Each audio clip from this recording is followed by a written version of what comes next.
തള്ള കറങ്ങി തിരിഞ്ഞു വരുന്നുണ്ട്. ഇന്ന് വെജിറ്റേറിയൻ ആണെന്ന് അറിഞ്ഞ കിളവി ഈ വീട് പൊളിച്ചെടുക്കും. ഇവർക്ക് ഈ വേഷമൊക്കെ ഒന്ന് മാറി ഒരു സാരിയോ നൈറ്റോ ഇട്ട് നടന്നൂടെ?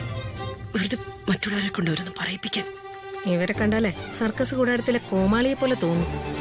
എന്ത് അവതാരം അല്ലേ?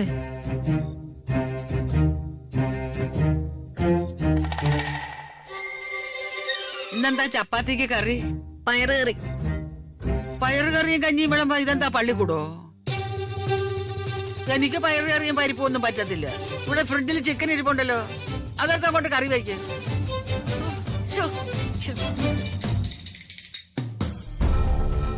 ഇത് കൃതികയുടെ പെടലിക്ക് വയ്ക്കാം. ചിക്കനും കഴിക്കാം, ഇവിടെ അടിപിടിയും കാണാം. അതെ, നല്ല ആഹാരമൊക്കെ കഴിച്ചു വളർന്ന കൊച്ചാ അത്.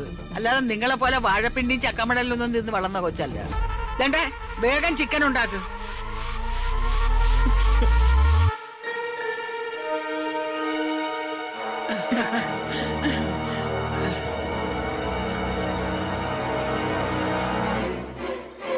അവൾക്ക് പറയാൻ പറ്റാത്തതുകൊണ്ട് എന്റെ അമ്മായിയമ്മയെ കൊണ്ട് പറയിപ്പിക്കുന്നതാ.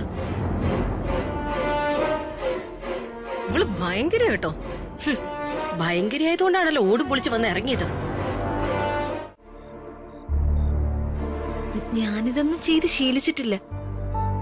എത്ര പ്രാവശ്യം കിച്ചണിൽ ചെന്നാലും ഇതൊന്നും ചെയ്യാൻ യാമിനി ചെറിയമ്മ സമ്മതിക്കില്ല.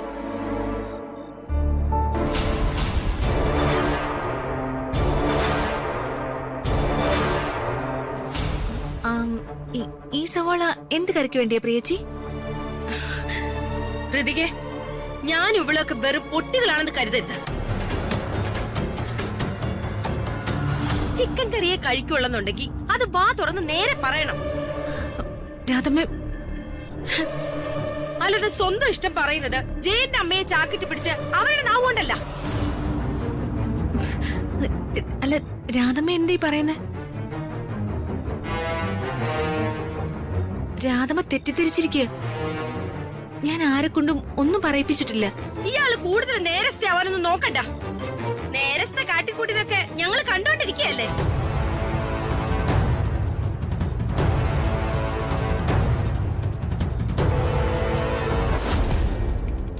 അവര് തമ്മിൽ അടിക്കട്ടെ.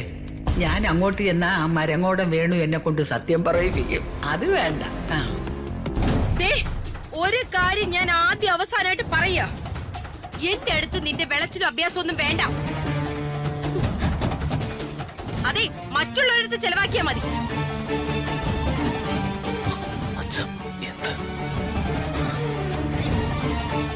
എന്താ അമ്മേ, എന്തിനാ ഋതിക മേഡത്തോട് ഇത്രയും വലിയ ശത്രുത?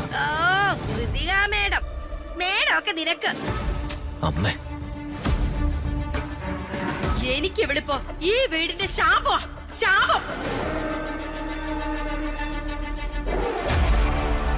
നിന്റെ നാവിനെ നീ തളച്ചിട്ടില്ലെങ്കിലേ ഈ വീട്ടിൽ പലതും സംഭവിക്കും. ഞാൻ പറഞ്ഞേക്കാം.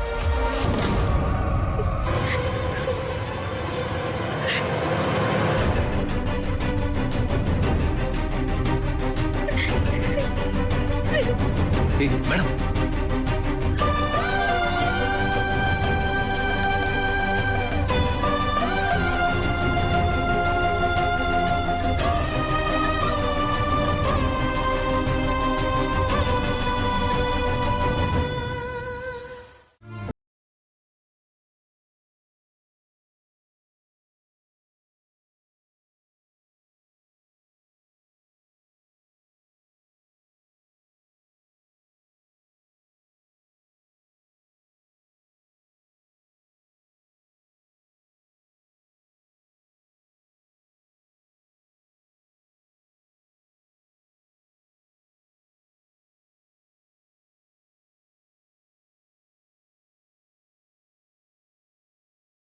മനുഷ്യനെന്ന് മറ്റുള്ളവരെ ചിന്തിച്ചേക്കാം. പ്രേമിച്ചതും കല്യാണം കഴിച്ചതും നല്ല സുന്ദരിയായ ഒരു പെണ്ണിനെ, അതും നല്ലവരില് നല്ലവനായ ഒരു മന്ത്രിയുടെ ഏക മകള്, എല്ലാ സൗഭാഗ്യങ്ങളും. എന്നിട്ടും എനിക്ക് ജീവിക്കാൻ പറ്റുന്നില്ല. പ്രേമിക്കാനോ ഉള്ളു തുറന്ന് സ്നേഹിക്കാനോ പറ്റുന്നില്ല. എന്നാ പ്രേമിക്കുന്നവർക്കും കല്യാണം കഴിക്കുന്നവർക്കും ഈ സാഹചര്യങ്ങളൊന്നും ഇല്ലെന്ന് ചോദിച്ചേക്കാം. പക്ഷെ എനിക്കത് പറ്റുന്നില്ല. എനിക്ക് പ്രേമം എന്താണെന്ന് അറിയില്ല. കാരണം എന്റെ ചുറ്റുപാടുകള് ഇതാണ്. ഒരുപക്ഷെ ഞാനൊരു സൈക്കോയോ മെന്റൽ പേഷ്യന്റോ ഒക്കെ ആയിരിക്കാം. എന്ത് ചെയ്യാം? എന്റെ സ്ഥിതി ഇതായിപ്പോയി.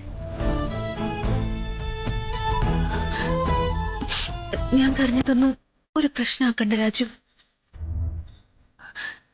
കേട്ടപ്പോ കരഞ്ഞുപോയി. വിട്ടേക്ക്. ഒരേ ഒരു റിക്വസ്റ്റേ ഉള്ളൂ, രാധമ്മയോട് പിണങ്ങരുത്. അമ്മ അങ്ങനെ പറഞ്ഞതിനാ ഞാൻ മാഡത്തോട് ക്ഷമ ചോദിക്കുന്നു. Sorry madam. എന്താ രാജു ഇത്?